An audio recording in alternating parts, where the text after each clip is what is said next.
Bom, galera, então vamos falar sobre CM Punk aqui mais uma vez no canal. Claro, porque o CM Punk é um assunto que sempre dá assunto, sempre dá conteúdo. E o negócio é o seguinte, né?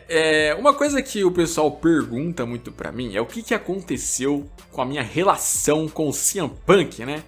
Porque, pra quem não é inteirado no assunto, durante muitos anos tinham 3 pessoas assim na IWC brasileira que o pessoal associava sempre a imagem do CM Punk. Infelizmente, era assim, alguém bem relevante, assim, o pessoal sempre associava ele por ser dono de página relacionada a CM Punk, e ele infelizmente acabou falecendo, né, num acidente uns anos atrás, então infelizmente aí nos deixou.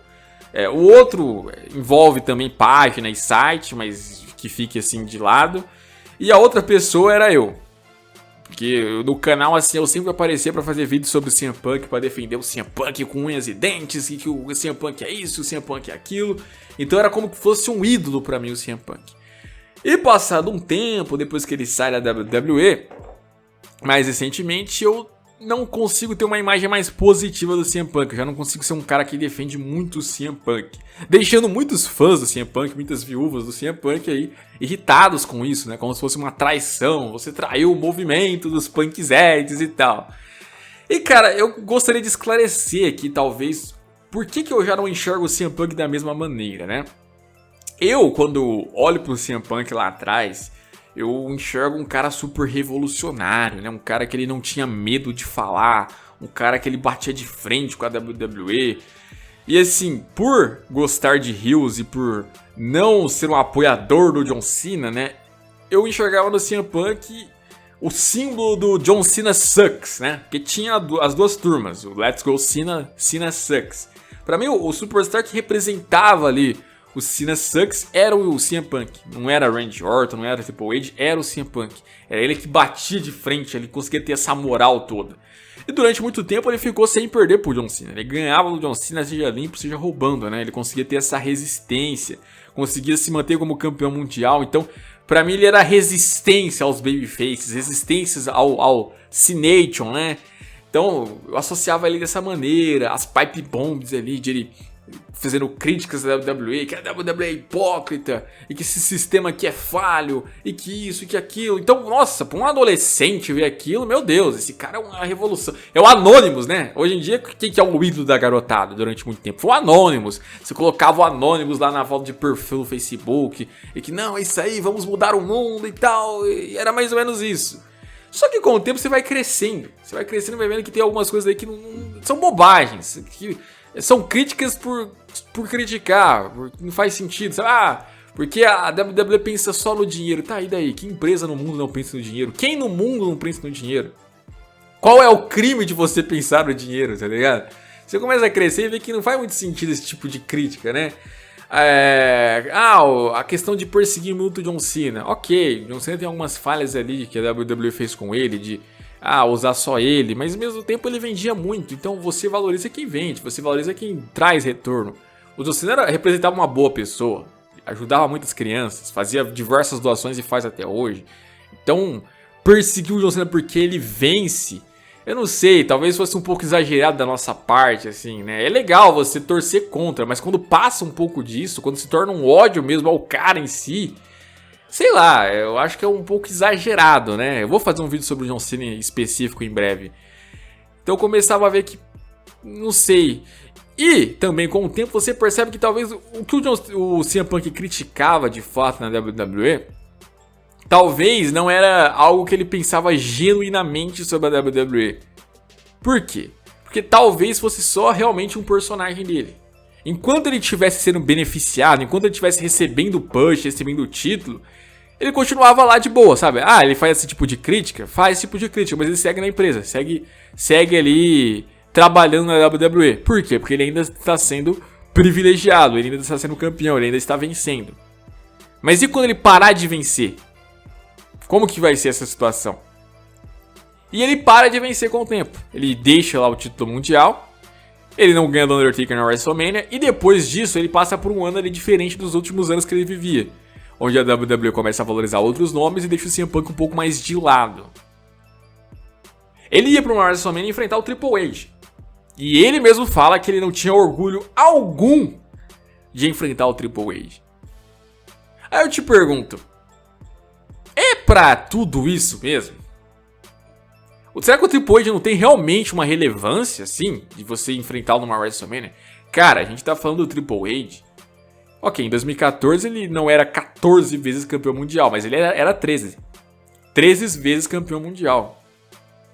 Triple H que hoje é o cara que mais tem eventos principais de WrestleMania ao lado do Hogan. Então, você enfrentar o Triple H numa WrestleMania é realmente, assim, desonroso? Ah, mas ele não luta tão bem. Ah, ok, mas eu talvez consiga enumerar mais lutas boas do Triple H na WWE do que do CM Punk. Será que dá? Ou dá empate.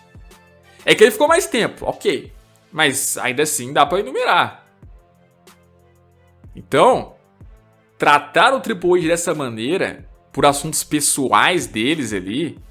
O Triple H tinha algumas críticas ao CM Punk relacionadas ao físico dele. E de fato, o físico do CM Punk nunca foi muito coisa não. Propenso a lesões. E depois a gente vê o desempenho dele no UFC, ele nunca conseguiu evoluir muito fisicamente e apanhava lá até pra repórter, que tinha tido uma luta na carreira e perdido, né? Então, ele tinha um pouco de defeito também físico ali, que o Triple H perseguia ele e o CM Punk sentia isso e levava pro coração.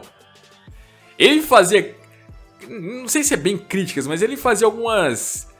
era crítica, sim, sobre a questão do combate dele com o Undertaker na WrestleMania. Ele desvalorizava aquilo, primeiro de tudo. Ele mesmo diz lá, falando que, pô, eu queria o evento principal, vocês não me deram. Ele falou, não, mas peraí, você teve um combate com o Undertaker. Mas aquilo não era evento principal. Ou seja, pô, peraí, você enfrentar o Undertaker em WrestleMania é desonroso? Não é? Você não valoriza isso? Tem que ser o evento principal? Sabe? E era no momento que o Undertaker ainda tinha streak intacta. Não tinha sido quebrada a streak. Então ainda tinha sim um grande valor você lutar com o Undertaker. E foi uma grande luta. E aí você desvalorizar dessa maneira. E parece, pelo que o Jim Ross fala, que ele desvalorizava durante o combate, a rivalidade ali. Preocupado, né? Se a luta ia ser grande luta ou não. Porque ele não queria ser só mais um cara a enfrentar o Undertaker. Ele queria ser o cara. Até aí tudo bem. Ele se preocupar com o combate ser grandioso. Até vai. Mas você vai lutar com o Undertaker, irmão. Valoriza isso. Valoriza isso. E aí, o que me faz gostar menos ainda do CM Punk é quando ele sai da WWE. Que aí ele fica perseguindo a WWE a todo momento. Criticando a todo momento. Então, tipo assim, se você já superou a WWE, se você não precisa da WWE, então por que você fica falando da WWE a todo momento? Criticando a todo momento, sabe? Parece quando você termina um namoro. E aí fica essa, sabe? A ex-namorada falando sobre você ou você falando sobre ela ali o tempo todo. Então você não superou o término, sabe? E é isso que o CM Punk muitas vezes faz. Fica incomodado ali com coisas que não tem nada a ver com ele. E de maneira hipócrita. Hipócrita. Porque primeiro de tudo, você pode voltar em entrevistas lá em 2016, 17. CM Punk, você vai voltar pra WWE? Não. Mas e se te pagarem muito bem? Ah, dinheiro não é tudo, eu não vou voltar, dinheiro não é tudo na vida. Passa os anos, o cara diz que só volta se for por uma quantia milionária, que especulam, fontes boas, que seja cerca de 20 milhões por ano. O Brock Lesnar, que é o maior salário da WWE, são 10 milhões, ele queria receber o dobro do Lesnar. Anos depois que ele saiu, já nem tem mais a mesma relevância. Então, peraí, se dinheiro não era tudo, por que agora dinheiro é importante assim? Entende a incoerência? Aí, ele fala que não se importa com a WWE, mas aceita um trabalho no WWE Backstage. Não é no Wrestling Backstage, não é que ele vai falar de todas as empresas. Ele aceita falar sobre a WWE em específico. Então, tipo assim, se o cara tivesse superado mesmo esse término, entre aspas, com a WWE, ele não aceitaria um trabalho assim, ele ficaria na dele. Mas não, ele aceita falar sobre WWE. Ou seja, não, eu não quero lutar, não quero voltar, já superei, mas vou falar da WWE aqui, vou fazer umas críticas da WWE aqui. Incoerente. E aí você nota que nos programas lá ele não conseguia elogiar nada, cara. Não elogiar nada, ele só sabia arrumar algum tipo de crítica, algum tipo de coisa. O cara virou gado, virou lacrador, virou tipo um Felipe Neto. É isso que ele virou. Ele era de um jeito no passado e se transformou em um num macho desconstruído, né? Então, nossa, era cada declaração ridícula. Tanto que o programa faliu, né? A audiência nem dava nada, porque não tinha polêmica. Ficava um lambendo o outro e falando coisas óbvias e lacrando. Não foi pra frente justamente por isso esse programa. E aí, depois ele sai agora da WWE Backstage, mas vai continuar falando da WWE. Você pode ter certeza que volta e meia ele vai fazer algumas indiretinhas ali. E outra, uma coisa que ele também tinha declarado em entrevistas bom, meu sonho nunca foi ir pra WWE. Meu sonho nunca foi esse. O que eu queria era lutar no Japão, porque lá eles davam liberdade. Eu gostava muito mais de lutar fora da WWE, porque lá tinha lutas melhores. Porém, hoje tem várias empresas que aceitariam ele de braços abertos e ele não vai pra elas. Ele não vai lutar pra elas. Ele não fala delas, ele não comenta sobre elas, ele não negocia com elas. Ele não aceita ir pra elas. Ele fica só falando sobre a WWE, fica no mundinho da WWE, não superou isso ainda. E outra, se realmente o sonho dele não era ir pra WWE, por que essa vontade toda de ser um evento principal de WrestleMania? Mas nem era sonho dele lutar lá. Aí de repente ele luta, ganha as coisas, vai lutar com o Undertaker, é campeão mundial, ganha até um combate por título mundial contra o Chris Jericho numa dessas WrestleManias, embora não tenha sido o evento principal. Mas ainda assim, fica incomodadinho, porque não é o evento principal. Então peraí, não era nem sonho do cara e agora de repente ele se importa com o evento principal de WrestleMania? Não é um pouco controverso isso? Então será que ele saiu da WWE realmente porque ele perdeu a paixão? Ou porque de repente ele parou de perder todo aquele push que ele teve? Porque ele foi muito privilegiado. Pô, no primeiro ano dele já ganhou o título da SW, aí Money in the Bank no ano, título mundial, Money in the Bank no ano seguinte, título mundial de novo. Passa um ano ali sem título, mas no ano seguinte já ganha título mundial 3 vezes ali. E aí derrota até o John Cena, inclusive, lá no Money in the Bank em Chicago. Tem um ano excelente. Então, ele teve privilégio todo santo ano. Aí porque não teve o evento principal, que naturalmente ia acontecer em algum momento, aí vem chorar. Então, sabe, na época eu fiquei do lado dele. Falei, não, a WWE é um lixo, é um lixo, é um lixo. Depois quando você cresce, vai notando e vai ligando as coisas, você vai vendo que não faz o menor sentido as críticas dele.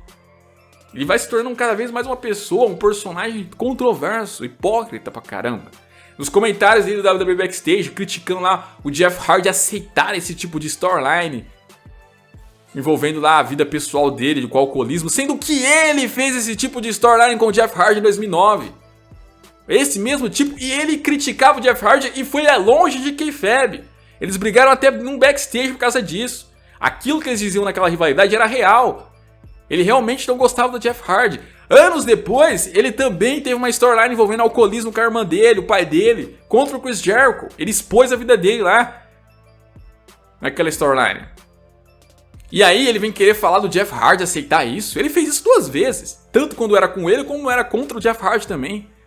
Então é muita hipocrisia por parte desse cara. É muita hipocrisia. Não tem como seguir sendo fã dele. Desculpa. Eu sou fã de alguns momentos da carreira dele. De algumas lembranças. Que é muito diferente você gostar das lembranças e continuar gostando da pessoa em si.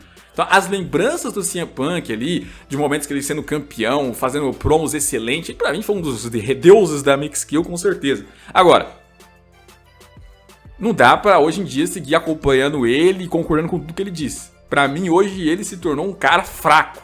Sabe? Um cara fraco. Fraco. Que é difícil levar a sério. É difícil. Muita gente ainda leva por causa do histórico dele. Mas se fosse qualquer outra pessoa que não tivesse as conquistas que ele teve, falando as coisas que ele fala, muita gente detonaria ele. Mas por ser o CM Punk em si, aí o pessoal trata de uma maneira diferente. Então essa é a minha visão, é por isso que hoje em dia eu não consigo gostar tanto do CM Punk mais. Infelizmente, é isso que eu tenho pra dizer do CM Punk, cara. Se você vai ficar bravinho porque eu parei de gostar dele, fique bravinho à vontade. Eu não quero mais ser um representante do CM Punk, pelo contrário. Não quero mesmo, se quiser passa pra outra pessoa aí. Pra mim o CM Punk hoje aí se tornou um cara fraco.